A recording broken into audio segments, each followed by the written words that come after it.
and well loved by us all. Yeah, well, I was thinking about this particular theme of befriending suffering, and I was just saying actually in the team meeting earlier that I was really looking forward to this evening, partly because of personally it's been a bit of a theme in my life, sort of especially the suffering in the world and how to kind of work with that. And I think that that is an area that Aryabhachi and I really connect over actually.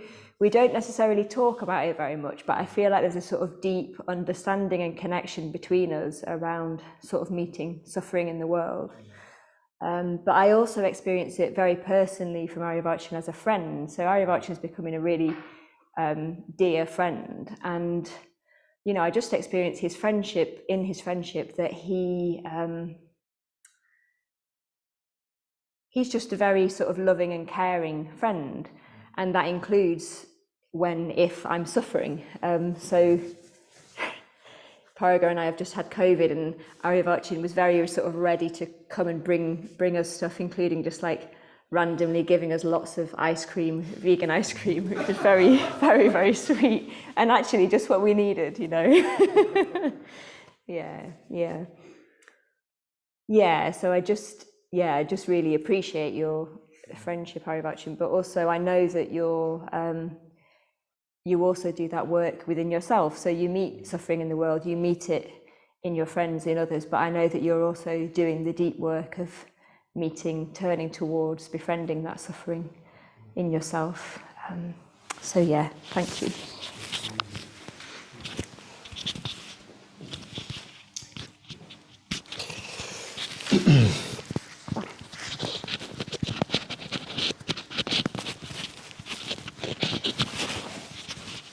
Yes, please. Thank you.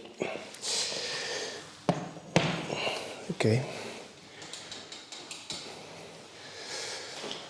So here we are. Yeah, it's very good to be here again. It's a very good opportunity just to explore or share with you an exploration, something that I've been thinking much more focusly. Is that a word in English? Focusly. It is now, says Anthony. Than before, but yeah, I can resonate with what Kusaladevi was saying just now. But yeah, actually, I one of the things I want to touch upon is compassion, karuna, and Kusaladevi came to my mind when I was thinking of that. The commonality of caring for the world in that way. But yeah, it's I think it's a personal thing that I have enjoyed very much of exploring in my friendship with Kusaladevi and her taking up the responsibility of being the director of the Nottingham Buddhist Center. But also it's something that we have in common by being part of this Buddhist movement and order. Yeah. So we both been around for quite a while. Yeah. We both seen quite a bit. We were discussing this morning about also the common experience of being involved in team-based right livelihood projects, within Triratna. And I wanted to do this evenings is tonight, and then next week again we'll come back to look at suffering. Partly because we have a very special event this Saturday. Connor will say a bit more later on in the announcements. But yeah, April is traditionally the month when we celebrate Triratna. We celebrate our community. And 55 years ago, what was called the Friends of the Western Buddhist Order was created. So Sangha, the founder of Triratna, saw an opportunity to create a new Buddhist movement. Yeah. And in the very genesis of Triratna, it's a very, very beautiful teaching. Yeah. So the order wasn't created before the movement. Yeah. So Sangha understood that it was the need for a movement before the order could emerge. Yeah.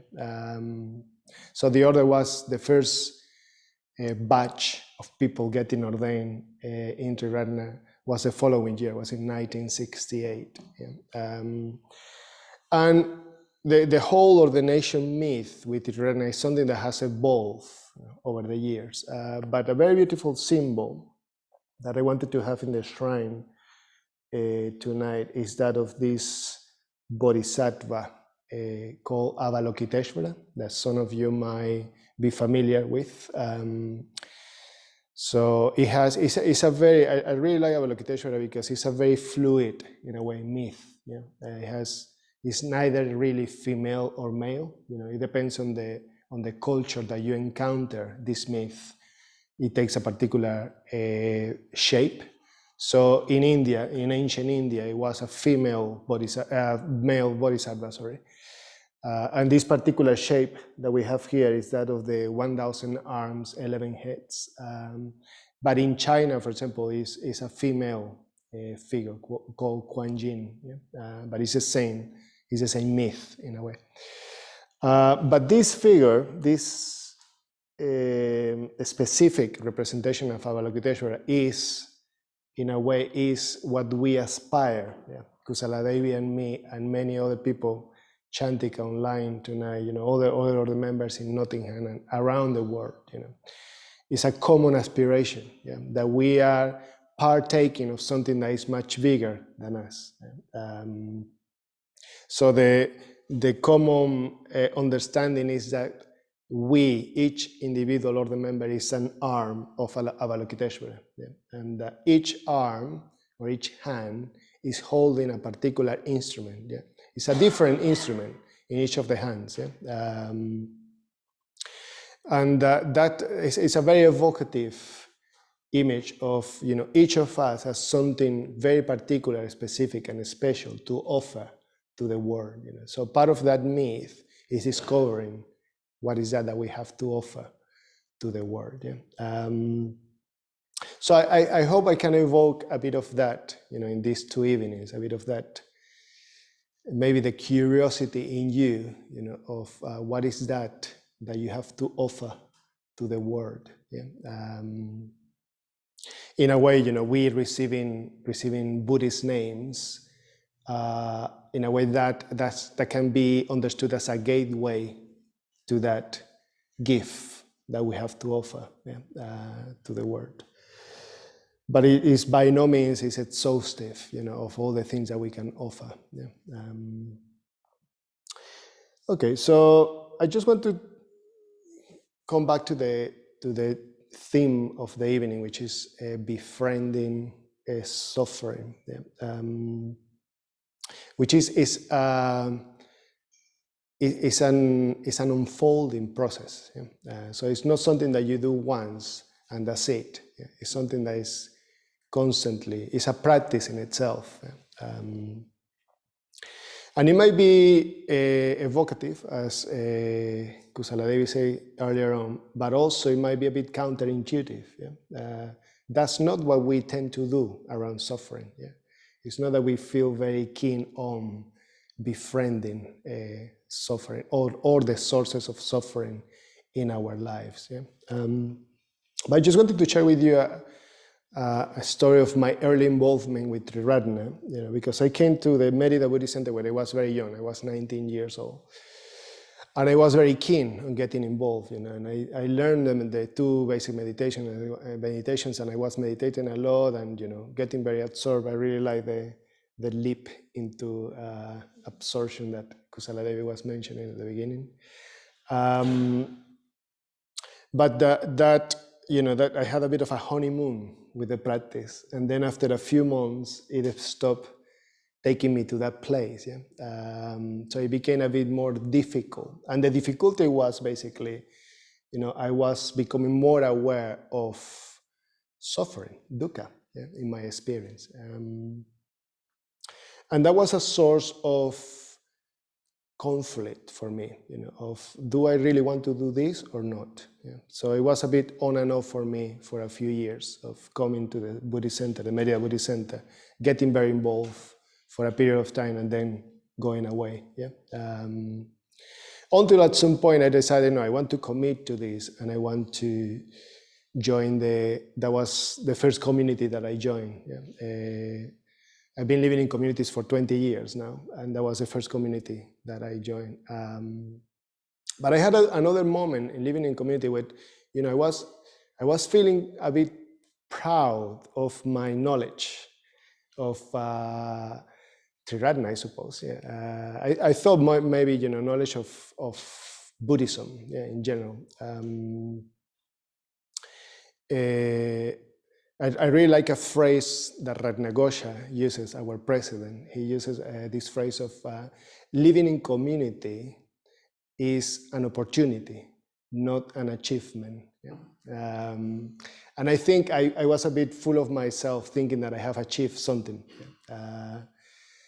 But I wake up one day in the middle of the night, and I was inquiring, you know, what is actually that the Buddha taught. Yeah?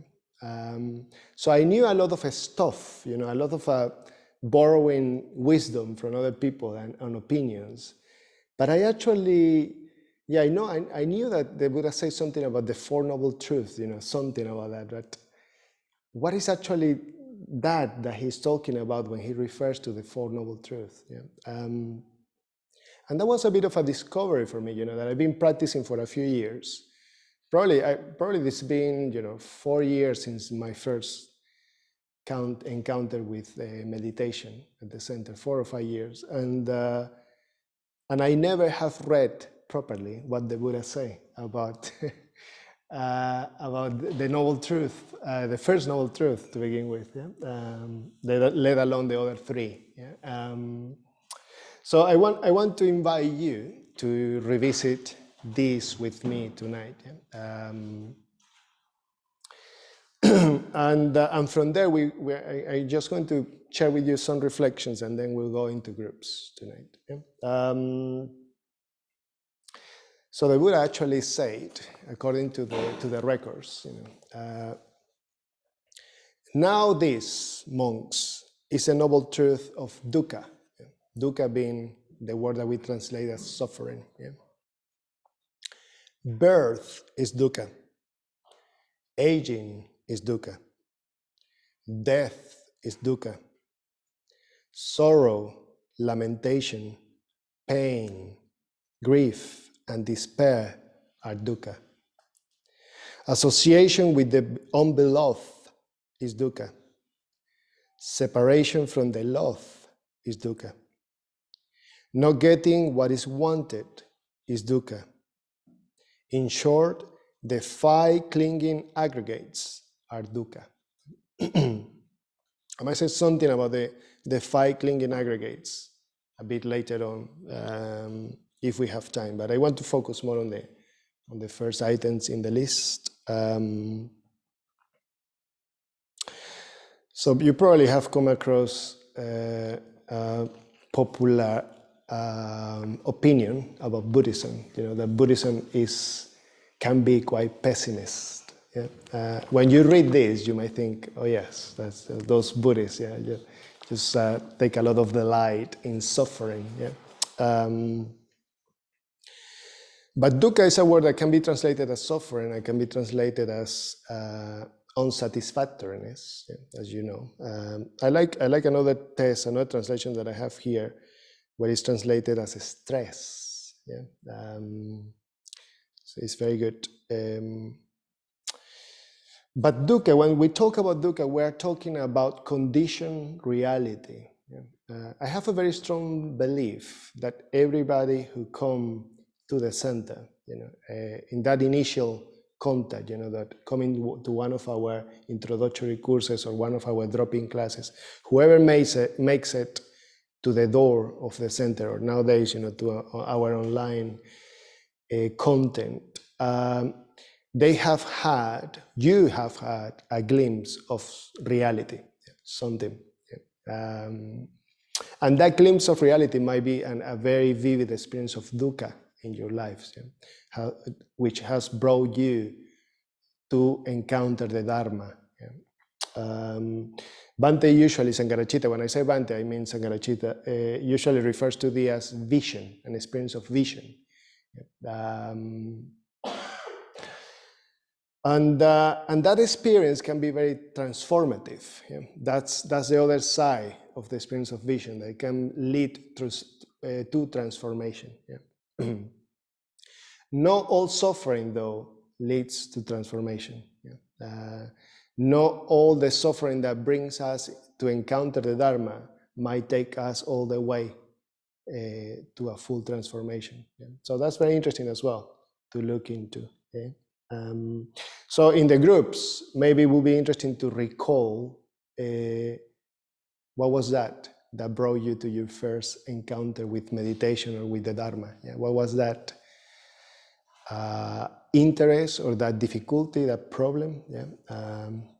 Is it still there? It would be interesting to reflect on that. Is it still there? Are you still working with it? Yeah? Has it changed over the time that you've been involved with the Nottingham Buddhist Center? Yeah? But then, it's quite something if we have that vision of reality. Yeah? It's quite something if we can have the opportunity to have a glimpse of something beyond ordinary existence. Yeah? So in a way, what I want to invite you today is to try to change your approach towards dukkha. Yeah? So let's see if we can move from escaping, running away from suffering, into cherishing suffering. Yeah? Into befriending, as the title of the night says, or even sort of really making of suffering in your life a gift. Yeah? Something that has been given to you in order to help you to grow and develop. So let's see if exploring these terms helps in that direction. And I'll say something a bit more before going into the groups. So maybe those, the first items in the list, birth, aging, and death, are in a way clearly dukkha. Yeah? When I first read this, birth wasn't very clear for me. Why birth? Isn't birth something that we celebrate when somebody is born, isn't it? When a baby is born, we celebrate that. So the Buddha says, birth is stressful. Yeah? Taking birth, descent, coming to be, coming forth, appearance of aggregates, acquisition of sense spheres of the various beings in this or that group of beings. This is called birth. Yeah? So it might be the physical birth, just coming to the world. That can be a very painful process, yeah, for the mother and for the baby. Yeah, it can be a very stressful process. There is a whole school of thought nowadays that talks about the trauma of birth, isn't it? How traumatic that experience can be. But also, it's not just the birth, the physical birth of acquiring this physical body that we have now, but it's the birth that occurs constantly. Yeah? I mentioned a few weeks ago about the length, how long is the life of a human being, yeah? And the Buddha said is the length of a breath. Yeah? So in a way, the Buddha is inviting us to reflect about that. Every moment, something is emerging in our experience. Yeah? Every moment, we have the opportunity to start again, and that opportunity many times can feel as a burden. Yeah? I was reflecting about that the other day, about our work here at the Buddhist Center, yeah? Because it's very varied, it's always changing.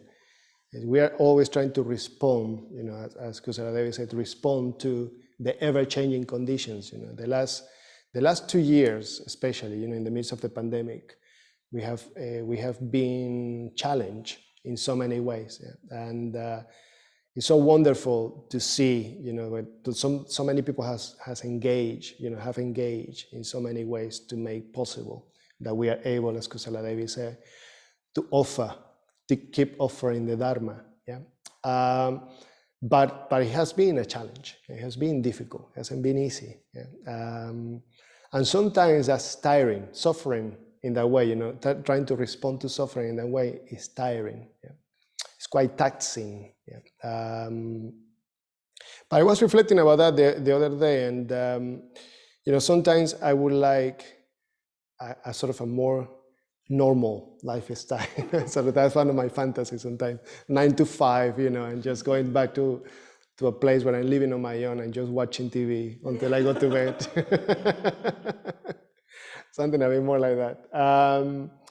But also, it's this weird dynamic with suffering that we have, but also at the same time, feeling that sense of, actually, I'm very privileged, with what I'm doing. It's such an opportunity to, not so much in terms of comfort in my life, yeah, but it's more in terms of that challenge forces me to grow. Yeah. I'm always forced to be creative. Yeah. I'm always forced to look at my reactions, my opinions, my views. Yeah. And that can be very humiliating as well. Yeah. Very difficult to recognize, when I'm just going back to habitual tendencies. Yeah. To habitual tendencies. Actually, I just realized I'm not going to be able to read the whole thing because I want to move to something very important. But probably something I wanted to reflect in relation to this, it's not so much about suffering as pain. I think we can very easily relate to that. Yeah. So pain, physical pain, is suffering. Yeah. Actually, the Buddha says in a sort of a pithier way, he talks about 3 types of suffering. Yeah. So it's suffering, something that he calls dukkha dukkha, yeah, which is suffering of suffering, which is the suffering of experiencing unpleasant physical sensations or unpleasant emotional sensations. Yeah? So it's very sort of very here, very visceral. Yeah? But also 2 other kinds of suffering. One called viparinama dukkha, which is suffering that comes from change. Yeah? So no accepting change, no understanding change, yeah, in our lives. And samkara dukkha, which can be translated as suffering of existence, sort of that existential suffering. Yeah? And the connection that I wanted to make here is that dukkha is one of those characteristics of reality, but also we talk about impermanence and insubstantiality. And there is suffering associated with those 2 as well. Yeah? So vipariyana dukkha is that dukkha associated with anicca, yeah, with impermanence. Samkara dukkha is that dukkha associated with insubstantiality. Yeah? And it's basically, the dukkha emerges just because we don't accept that. The good thing about suffering is that it's so tangible, it's so practical. Yeah? And we cannot deny suffering. But with the other 2, we can be a bit more deluded. Yeah? We can try to delude ourselves about the fact that we are changing, yeah? That we are aging. Yeah?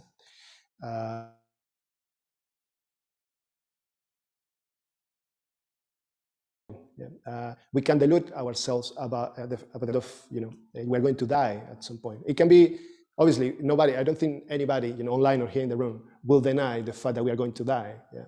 But we don't live accordingly, to that fact. Yeah? So in a way, we are deluded from that. We are sheltered from it. So the main thing that I wanted to bring tonight is this area of suffering. Why to befriend suffering? Yeah, if it's so difficult to be with those experiences. Yeah.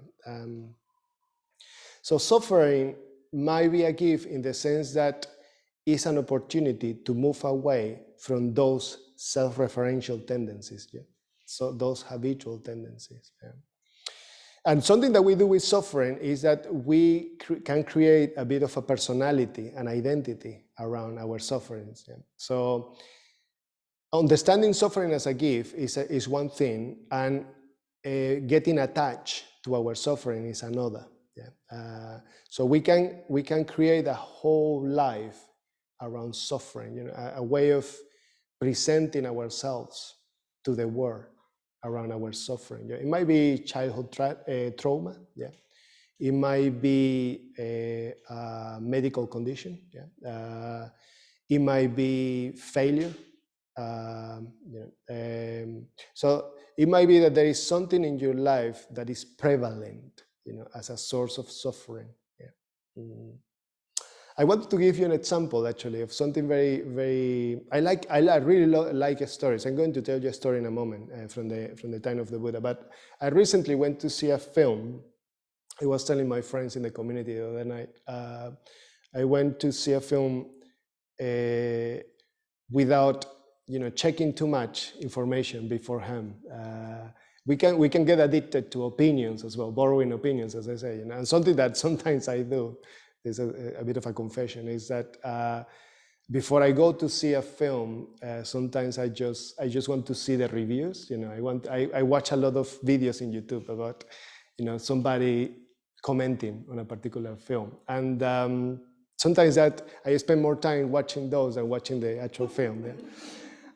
But this time I decided, every now and again, I know that that's a tendency in my life, but every now and again I want to just go and see a film, without any preconceived idea of what the film is about. So I went to see this film, Olga. It's called Olga. It's an Ukrainian film, actually. It's a very recent production.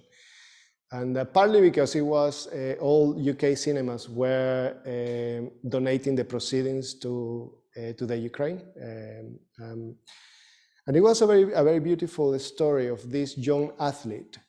She's a gymnast, and she's half Ukrainian, half Swiss.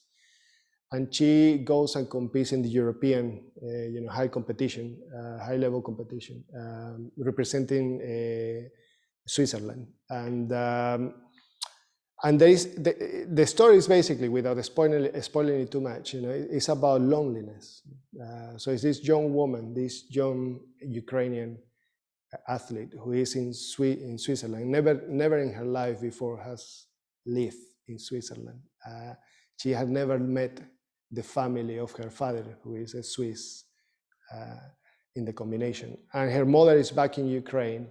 She's a reporter.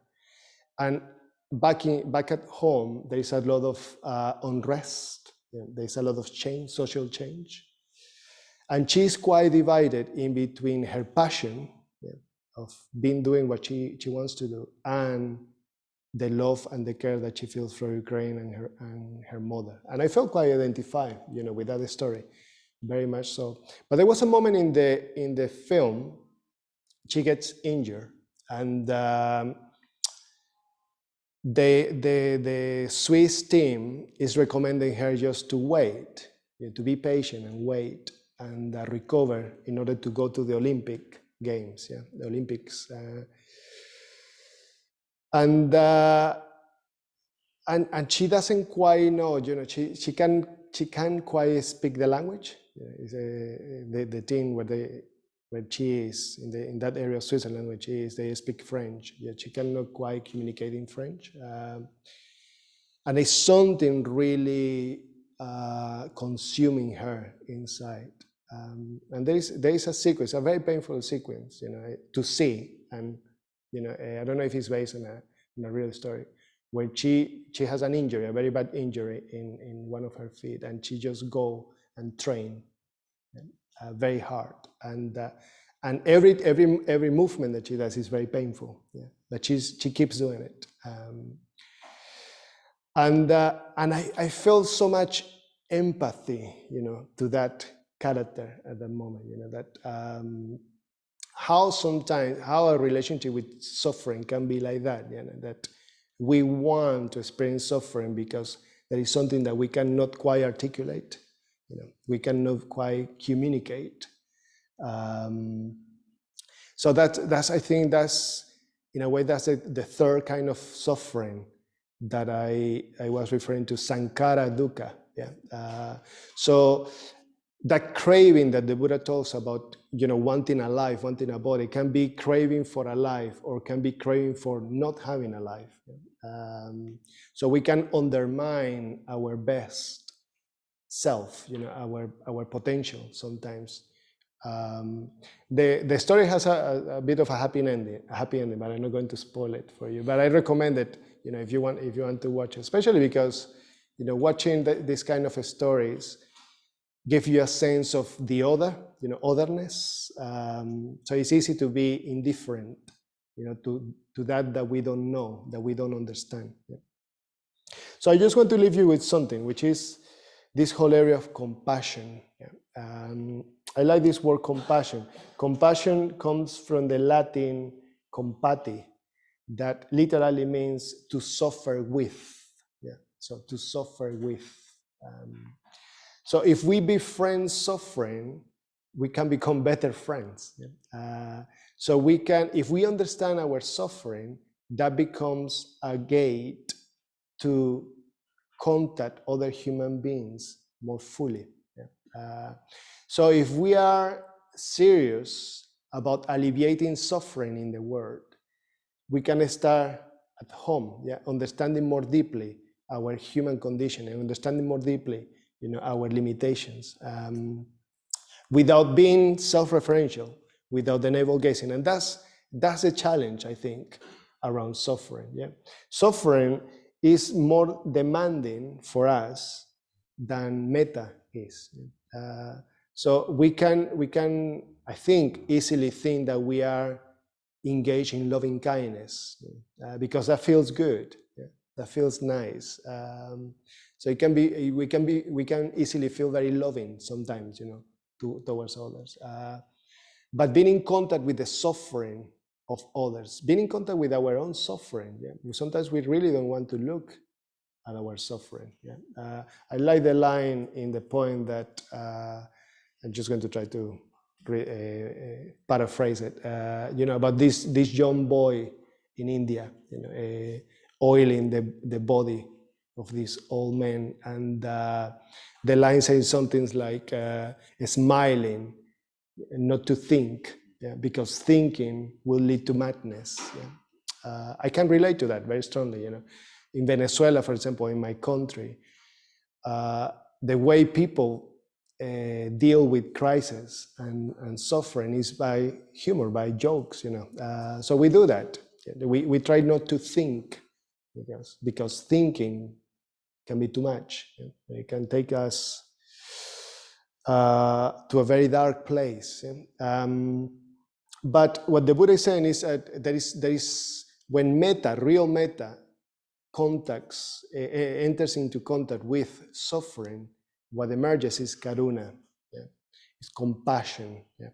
But compassion from the Buddhist perspective. And karuna is a very particular emotion that can easily get confused with two more common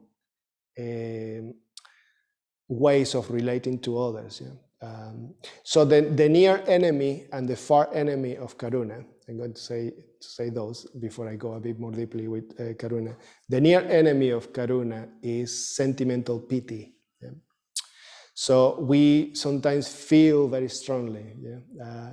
I was thinking of the mudras. Mudras are these gestures.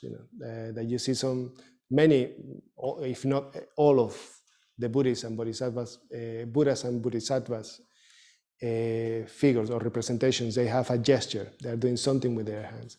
I was thinking that the mudra of sentimental pity could be like when somebody goes like this. Oh, yeah. So it's almost like shrinking into your experience. Yeah? Most of the mudras actually is a movement outwards. Yeah? If you look at the Buddhas and Bodhisattvas, it's mostly a movement outwards. It's coming into existence, as it were, in the world, or in contact, in communication with the world. So it might be sentimental pity has more to do with us. Yeah? And what we do is that we see the other person, or we see ourselves as victims. So in a way, we dehumanize the other. Yeah? We are putting on them a label, or making a particular circumstance in their lives the whole of them. Yeah? So if simplifying their life in a way that is more in relation to us, a way of us being in the world. Yeah, so we can be charitable. You know, we can give alms. We can look good. You know, because we are so generous, or we are this and that. Yeah? And the other, the sort of far enemy of compassion is that of indifference. But indifference that can be sort of very gross, as in cruelty. You know, you are cruel. You are completely avoiding, you know, the knowledge, you know, of the other, the existence of the other. Yeah, as in, you know, racism, for example. Yeah. Or indifference that is a bit more refined. That is, it's sort of the indifference that is disguised as politeness. Yeah. So it's a kind of way of relating to others that is, we can be very polite but very cold at the same time. Yeah. There is no real emotion. Yeah. It's a sort of a nice exchange with somebody, nice, you know, inverted commas, but it's not really recognizing the humanity of the other. So what is real compassion then? Compassion, I'm going to finish with this. Compassion is our determination to alleviate suffering. So that would be the last thing to look into the groups. You know, what is that you are directly connected with, that you are actively trying to alleviate, you know, in your experience, in your life, or in others? Yeah, I think that's enough. I have much more material here, but I'm not going to go there. And next week, what I want to do next week, I wanted to introduce this topic, but next week what I want to look is at some examples from the life of the Buddha. Examples of the Buddha. The compassion of the Buddha actually was very practical. Yeah, the Buddha was practically minded in terms of his compassion. Yeah.